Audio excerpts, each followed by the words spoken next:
बुद्धिमान सियार। एक समय की बात है कि जंगल में एक शेर के पैर में कांटा चुभ गया, पंजे में जख्म हो गया और शेर के लिए दौड़ना असंभव हो गया। वह लंगड़ा कर मुश्किल से चलता। शेर के लिए तो शिकार न करने के लिए दौड़ना जरूरी होता है, इसलिए वह कई दिन कोई शिकार न कर पाया और भूखों मरने लगा। कहते हैं कि शेर मरा हुआ जानवर नहीं खाता, परंतु मजबूरी में सब कुछ करना पड़ता है। लंगड़ा शेर किसी घायल अथवा मरे हुए जानवर की तलाश में जंगल में भटकने लगा। यहाँ भी किस्मत ने उसका साथ नहीं दिया, कहीं कुछ हाथ नहीं लगा। धीरे धीरे पैर घसीटता हुआ वह एक गुफा के पास आ पहुंचा। गुफा गहरी और संकरी थी, ठीक वैसी जैसे जंगली जानवरों के मांद के रूप में काम आती है। उसने उसके अंदर झांका, मांद खाली थी, पर चारों ओर उसे इस बात के प्रमाण नजर आए कि उसमें जानवर का बसेरा है। उस समय वह जानवर शायद भोजन की तलाश में बाहर गया हुआ था।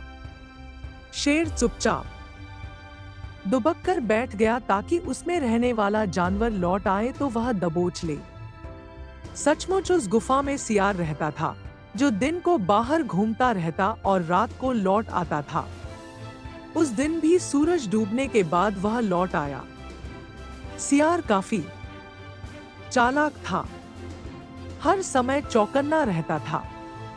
उसने अपनी गुफा के बाहर किसी बड़े जानवर के पैरों के निशान देखे तो चौंका। उसे शक हुआ कि कोई शिकारी जीव मान में उसके शिकार की आस में घात लगाए न बैठा हो।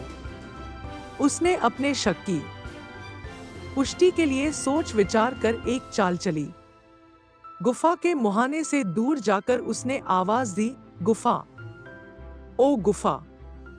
गुफा में चुप्पी छाई रही। उसने फिर पुकारा, अरे ओ गुफा, तू बोलती क्यों नहीं? भीतर शेर दम साधे बैठा था, भूख के मारे पेट कुलबुला रहा था। उसे यही इंतजार था कि कब सियार अंदर आए और वह उसे पेट में पहुंचाए, इसलिए वह उतावला भी हो रहा था। सियार एक बार फिर जोर से बोला, ओ गुफा, रोज तू मेरी पुकार का के जवाब में मुझे अंदर बुलाती है, आज चुप क्यों है? मैंने पहले ही कह रखा है कि जिस दिन तू मुझे नहीं बुलाएगी उस दिन मैं किसी दूसरी गुफा में चला जाऊंगा। अच्छा तो मैं चला। यह सुनकर शेर हड़बड़ा गया। उसने सोचा शायद गुफा सचमुच सियार को अंदर बुलाती होगी। यह सोचकर कि कहीं सियार सचमुच न चला जाए, उसने अपनी आवाज बदलकर कहा, सियार राजा, मत जाओ, अंदर आओ ना, मैं कब से तुम्हारी राह देख रही थी। सियार शेर की आवाज पहचान गया और उसकी मूर्खता पर हंसता हुआ वहां से चला गया और फिर लौटकर नहीं आया। मूर्ख शेर उसी गुफा में भूखा प्यासा मर गया। सीखा, सतर्क व्यक्ति जीवन में कभी मार नहीं खाता। दोस्तों, आपको ये कहानी कैसी लगी कमेंट में हमें जरूर बताएं। मुझे आशा है कि आपको इस कहानी से बहुत सीख मिली होगी। तो चलिए मिलते हैं अगले वीडियो में, तब तक के लिए जय हिंद।